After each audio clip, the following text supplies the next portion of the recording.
বড়দের সম্মান করে শেখাবো, ছোটদের আদর করে শেখাবো, অন্যদের প্রকৃষ্ট করা শেখাবো না, অন্যদের সাথে খারাপ ব্যবহার করে শেখাবো না। কাউকে গালি দিয়ে দিলাম, আমি ওনাকে গালি দিয়ে কিন্তু গালিটা ওনার এই জায়গার ভিতরে ঢুকে গেছে। আমি তো দিয়ে বের হয়ে গেলাম, কিন্তু তার তো এই জায়গার মধ্যে স্থির হয়ে তারপর এই জায়গাটা তো অবস্থান তার, জানো?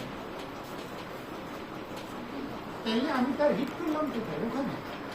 সে তো ওখানে ট্রাই করবে, ওখানে তো সে কান্না করবে, যে আমাকে খারাপ করবে। তাহলে সেখানে আমার নামে এই জন্য আপনারা যখন বাচ্চাদের কিছু বলে যে মাকে সম্মান করো, মাকে স্নেহ করো, ছোটটাকে আদর করো, মা রান্না করতেছো, অসুখ তোমার অসুখটা আগে থেকে সে একদিন না একদিন আপনি ভালো মানুষ করবে। এটা ভালো মানুষ করার চেষ্টা করবেন, ইনশাআল্লাহ। ধন্যবাদ। আমার